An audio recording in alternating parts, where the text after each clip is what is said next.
तो दोस्तों, कैसे हैं आप लोग। आशा करता हूँ आप सभी अच्छे होंगे। आज मैं एक नया मेथड लेकर के आया हूँ, इनकम मेथड, जो कि नेशनल इनकम का बहुत ही प्रोमिनेंट मेथड है। इससे हम समझेंगे आज कि कैसे क्वेश्चन सॉल्व करना है। तो दोस्तों, सबसे पहले फर्स्ट ऑफ ऑल हमें इनकम मेथड के अंदर जितने भी सोर्स ऑफ इनकम है उसको उसका समेशन करना होता है। तो हम देख लेंगे कि टोटल हम 3 अलग अलग सोर्स से इनकम जनरेट करते हैं। एक तो कहीं पे हम जॉब करते हैं, वहाँ से हम सैलरी वगैरह जनरेट करके, जिसे हम कंपनसेशन ऑफ एम्प्लॉय कहते हैं। दूसरा ऑपरेटिंग सरप्लस। ऑपरेटिंग सरप्लस में अगर हम रेंट या रॉयल्टी, इंटरेस्ट, प्रॉफिट, इन सब से अगर हम इनकम जनरेट करते हैं तो उसे हम ऑपरेटिंग सरप्लस में रखेंगे। थर्ड वन मिक्स्ड इनकम के लिए है। अगर हम इन सभी इनकम को, जो पहले के 2 सोर्स हैं, इनमें अगर सारा इनकम हम एक साथ जनरेट कर रहे हैं तो वो सब मिक्स्ड इनकम कहलाएगा। ठीक है, तो चलिए स्टार्ट करते हैं। सबसे पहले तो अगर इन तीनों को compensation of employ plus operating surplus plus mixed income करेंगे तो हमारे पास जो एग्रीगेट आएगा वो आएगा डोमेस्टिक इनकम। डोमेस्टिक इनकम को ही हम NDPFC कहते हैं, net domestic product at factor cost. तो अब हम समझते हैं कि कंपनसेशन ऑफ एम्प्लॉय में हम किस किस चीज़ को कवर करेंगे। तो कंपनसेशन ऑफ एम्प्लॉय में हम बेसिकली 3 चीज़ों को कवर करेंगे, जिसमें फर्स्ट आएगा salary and wages in cash. फिर second salary and wages in kind. अभी मैं समझाऊंगा आपको कि salary and wages in kind क्या होता है। फिर थर्ड आएगा employers contribution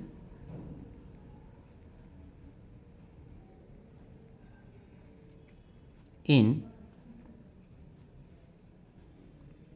social security scheme. तो ये 3 चीज़ों को प्लस अगर हम कर देते हैं तो क्या बन जाएगा, वो कंपनसेशन ऑफ एम्प्लॉय बनेगा। तो दोस्तों, फर्स्ट ऑफ ऑल जब भी हम कहीं काम करते हैं, किसी कंपनी में जॉब करते हैं, तो फर्स्ट ऑफ ऑल हमें जो जो सैलरी और वेजेज इन कैश होता है वो मिलता है। सपोज कि हम किसी कंपनी में काम कर रहे हैं तो वहाँ से फर्स्ट ऑफ ऑल हमें क्या मिलेगा, salary and wages in cash. फिर उसके बाद salary and wages in kind भी मिलता है, जैसे कि रेंट फ्री हाउस मिल गया। उसके बाद बच्चों के एजुकेशन के लिए हमें कुछ अलाउंस मिल गया, तो उसको हम किस में रखेंगे, salary and wages in kind में। बोनस मिल गया, ये सब भी। फिर हम देखते हैं कि employers contribution in social security scheme, यानी जो कंपनी है वो हमारे नाम से ESI, PF ये सब करवाती है, LIC वगैरह ये सब करवाती है, जो कि employers contribution in social security scheme में आता है। इसमें एम्प्लॉयर्स का केवल कंट्रीब्यूशन लेना है, एम्प्लॉय का कंट्रीब्यूशन नहीं लेना है। केवल जो एम्प्लॉयर्स कंट्रीब्यूट कर रहा है उसको केवल कवर करना है। ठीक है, तो आई होप कि ये आपको समझ में आ गया होगा। Employers contribution in social security scheme, इन तीनों को जब हम प्लस करेंगे तो वही कंस्टिट्यूट करता है क्या, कंपनसेशन ऑफ एम्प्लॉय। क्लियर। अगर क्वेश्चन में कंपनसेशन ऑफ एम्प्लॉय अगर गिवन है तो हम इन चीज़ों को एस्टिमेट नहीं करेंगे। अगर कंपनसेशन ऑफ एम्प्लॉय अगर गिवन नहीं है तो हम इन चीज़ों को प्लस करके कंस्टिट्यूट करेंगे क्या, कंपनसेशन ऑफ एम्प्लॉय। अब हम आ जाते हैं ऑपरेटिंग सरप्लस पे। ऑपरेटिंग सरप्लस में दोस्तों 3 चीज़ों को हम कवर करते हैं। First of all rent and royalty, फिर इंटरेस्ट एंड देन प्रॉफिट। फिर प्रॉफिट भी 3 पार्ट में डिवाइड होता है। प्रॉफिट भी आपका 3 पार्ट में डिवाइड होगा। प्रॉफिट, जैसे ही कोई कंपनी प्रॉफिट अर्न करता है, फर्स्ट ऑफ ऑल वो कॉरपोरेट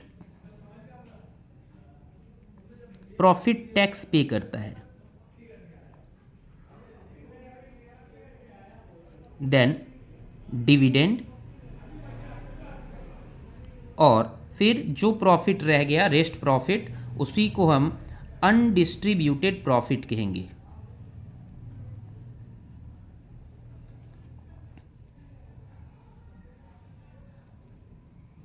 इसे हम और रिटेन्ड अर्निंग भी कहते हैं।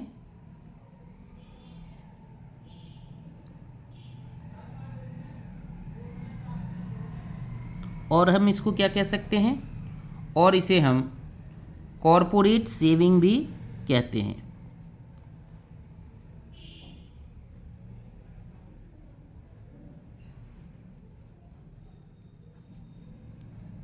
क्लियर?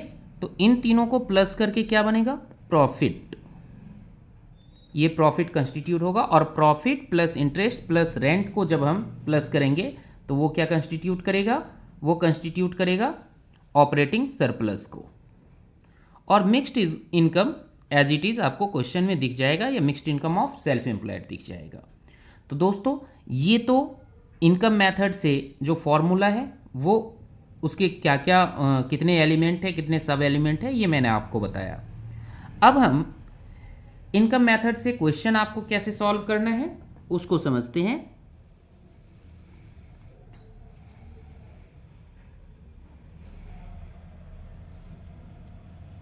तो मित्रों अब हम क्वेश्चन कैसे सॉल्व करेंगे इसको देखेंगे। जब भी हम इनकम मेथड से क्वेश्चन सॉल्व करेंगे तो हमारे पास आएगा NDP-FC। NDP-FC is equal to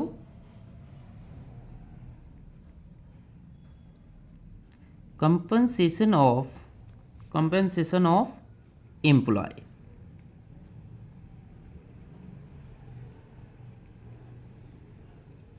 अब कंपनसेशन ऑफ एम्प्लॉय में जो भी इसके सब पार्ट है, यानी सैलरी एंड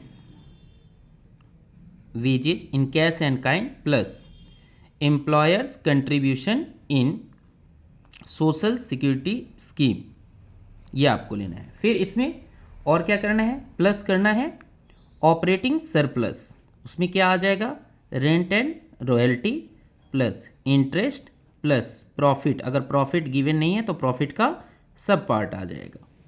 फिर इसका अमाउंट हम बाहर कर देंगे, फिर प्लस करेंगे मिक्स्ड इनकम को, और मिक्स्ड इनकम को प्लस करते ही हमारे पास क्या आ जाएगा, NDP-FC। और जैसा कि मैंने शॉर्ट वीडियो में आपको मूल मंत्र जो है वो मैंने बेसिक बट मोस्ट इम्पोर्टेंट करके जो शॉर्ट मैंने डाल रखा है उसमें मैंने समझा रखा है। यहाँ से आपको कहीं भी जाने के लिए कहा जा सकता है। जैसे कि सपोज यहाँ से हमें कहा गया कि नेशनल इनकम फाइंड कीजिए, तो हम पहले ये फाइंड करेंगे, उसके बाद हम देखेंगे हमें क्या फाइंड करना है, नेशनल इनकम। तो नेशनल इनकम को हम क्या कहते हैं, NNPFC। और हमारे पास जो फाइंड होकर के आया वो क्या है, NDP-FC। तो N और N इंटरसेक्ट हो गया, PFC इंटरसेक्ट हो गया।